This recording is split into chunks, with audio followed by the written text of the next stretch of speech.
السلام علیکم ورحمۃ اللہ وبرکاتہ۔ امید ہے کہ آپ تمام ہی حضرات خیریت سے ہوں گے۔ یاد رکھیے کہ نیاز کے کئی معنی ہیں، جن میں سے نیاز کا ایک معنی عرف میں یہ بھی ہے کہ لوگ بزرگوں کے ایصال ثواب کے لیے یا اپنے فوت شدہ رشتہ داروں کے لیے کھانا وغیرہ بنوا کر اس پر فاتحہ پڑھ کر اسے تقسیم کرتے ہیں، تو اس کا شرعی حکم یہ ہے کہ اگر یہ نیاز انہی بزرگوں کے نام کی ہو، یعنی اس سے ان بزرگوں کا تقرب حاصل کرنا مقصد ہو، ان کے قریب پہنچنا مقصد ہو کہ ہم ان کاموں کو کر کے ان بزرگوں کے قریب پہنچ جائیں گے، ان کا تقرب حاصل کرنا مقصد ہو، تو ایسی صورت میں یہ چیز بالکل حرام ہے، اس کا کھانا بھی حرام ہے، کیونکہ یہ چیز یہ نظر لغیر اللہ ہے، یعنی اللہ کے علاوہ کسی اور کے لیے نظر ماننا ہے، جو کہ شریعت میں جائز نہیں ہے۔ اور اگر یہ نیاز اللہ کی رضا کے لیے ہو، صرف اس کا ثواب بزرگوں یا فوت شدہ لوگوں کو پہنچایا جائے،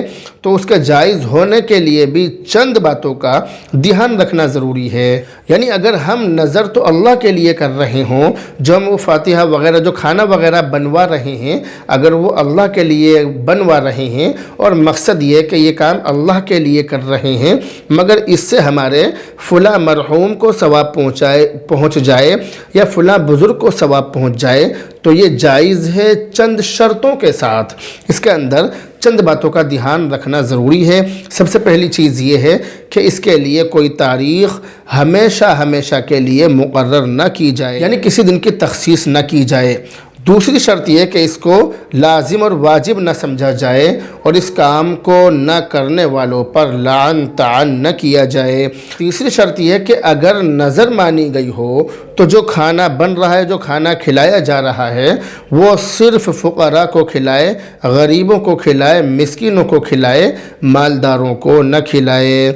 چوتھی شرط یہ ہے کہ قرض لے کر اپنی وسعت اور گنجائش سے زیادہ نظر نہ کرے، زیادہ اس میں نظر کو اتنا لمبا چوڑا نہ کرے کہ گنجائش سے زیادہ ہی اس میں پیسہ خرچ کر ڈالے۔ تو چوتھی شرط اس کے اندر یہ بتلائی کہ ضرورت سے زیادہ کہ ادھار لے کر قرض لے کر اپنی وسعت سے زیادہ خرچ نہ کرے۔ پانچویں شرط یہ کہ اور بھی کوئی خلاف شرع کام اس کے ساتھ نہ ملائے، کوئی ایسے کام نہ کریں جو شریعت کے خلاف ہو۔ چھٹی اور آخری شرط یہ ہے کہ جن دنوں میں اہل بدعت وغیرہ کا ان کاموں کو کرنے کا شعار ہو، جن دنوں میں بدعتی لوگ ان کاموں کو کرتے ہوں، ان دنوں میں بھی یہ کام نہ کیا جائے۔ اس بات کا دھیان رکھیں۔ تو یہ جو میں نے آپ کو 6 شرطیں بتلائی ہیں، ان 6 شرطوں کے ساتھ نیاز اللہ کے لیے کرنا جائز ہے، اور وہ 6 شرطیں آپ اچھی طرح سے سمجھ گئے ہوں گے۔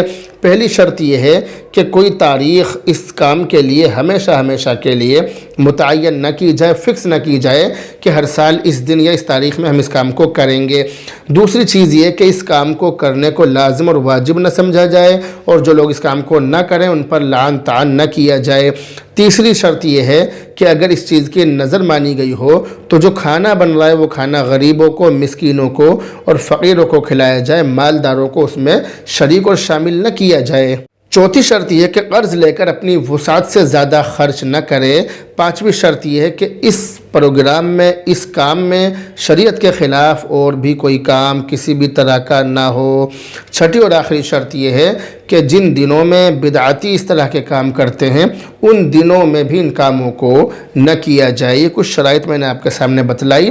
ان شرطوں کے ساتھ نیاز کرنا جائز ہے، لیکن موجودہ زمانے میں یہ جو وقت چل رہا ہے، اس وقت میں، اس دور میں اس کی یعنی نیاز کی نیاز کے جو طریقے رائج ہیں، جو طریقے چل رہے ہیں، ان میں ان تمام شرطوں کی اور ان تمام چیزوں کی رعایت نہیں کی جاتی ہے، اور ان نیاز کے پروگراموں میں اور بھی بہت سارے مفاسد شامل ہو گئے ہیں، بہت ساری ایسی چیزیں شامل ہو گئی ہیں کہ جن چیزوں کا مذہب اسلام سے اور شریعت سے اور ہمارے اس دین اسلام سے کچھ بھی واسطہ نہیں ہے، دور کا بھی واسطہ نہیں ہے۔ تو اس لیے اس طرح کی چیزوں سے بچنا چاہیے، پرہیز کرنا چاہیے، اور کام وہ کریں کہ جو اللہ کے نبی علیہ الصلوۃ والسلام سے ثابت ہیں، اور جو کام اللہ کے نبی سے ثابت نہ ہو ان تمام کاموں سے بچنا چاہیے، ان تمام کاموں سے اجتناب کرنا چاہیے۔ تو بہرحال اب آپ سے رخصت ہوتے ہیں، دعاؤں میں یاد رکھیں۔ السلام علیکم ورحمۃ اللہ وبرکاتہ.